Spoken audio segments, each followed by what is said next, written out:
labing inigugma nga mga utod para sa simbahan sa bugos nga kalibutan.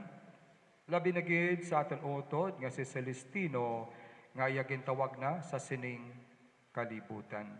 Sa tagsa kapag-ampo ang aton sabat, dungga ang amon pangamuyo Ginoo. Bahan sa bugos nga kalibutan, agod ang ila pagsulundan, manginhuwaran tungod sang ila pagginawi, nagapangalaba kami. Para sa tanan nga mga pangulo sang mga pungsod, agod nga ila ipalapnag ang katarungan kag paghidait, nagapangalaba kami. Para sa tanan nga nagamasakit, ukon ila mabaton ang mahigugmaon nga kaluoy sang Dios, nagapangalaba kami. Dungga ang amon pangamuyo Ginoo. Para kay Celestino nga imo alagad nga nagtaliwan, agud maluwas siya sa gahom sang kalalatan kag silot, kag makaagom sa kapatawaran sang iya mga sala, nagapangalaba kami.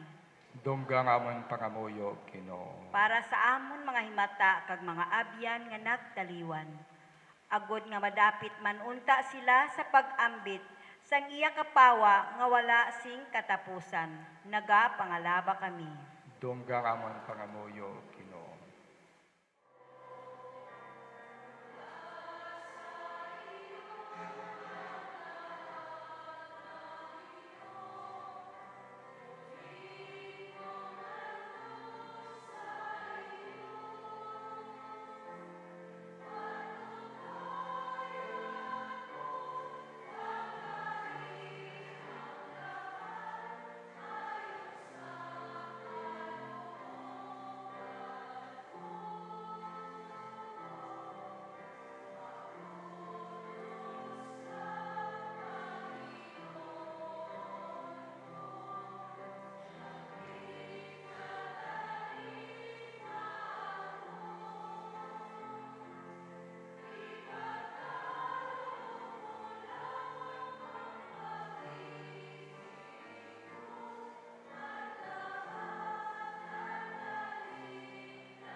Magpangamuyo kamo mga utod, agod ang akon kay inyo sakripisyo, mahamutan sang Diyos Amay nga magkagagaon sang tanan.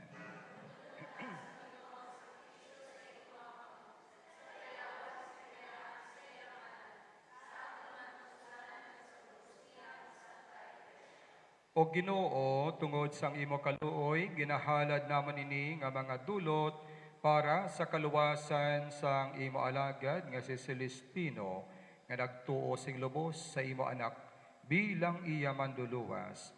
Kabay nga yaman makita si Kristo bilang iya maluluyon nga hukom nga nagakabuhi kag nagahari sa tanan nga mga tuig sa mga katuigan. Ang Ginoo yara sa inyo, ibayang inyo kasing-kasing. Magpasalamat kita sa Ginoo nga aton Diyos. Takos sa angay gid igo kag mapuslanon sa amon kaluwasan nga sa gihapon kasatanan nga duog magpasalamat kami sa imo o Ginoo santos nga amay gamhanan kag walay katapusan nga Dios pagi kay Kristo nga amon Ginoo. Iya ginbato ng kamatayon sa krus, agud maluwas kami sa pagkamatay. Isa ka tao ang nagpasulabi sang kamatayon, agud ang tanan magkabuhi sa imo sing dayon. Gano pod sa tanan nga manghiles, nagadayo kami sa imo sing malipayon nga nagasiling.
Santos ikaw nga tuod o Ginoo kag tuboren sang tanan nga pagkasantos.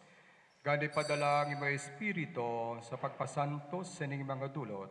Agod nga mahimo ini para sa amon nga lawas kag dugo sa amon Ginoong Hesu Kristo.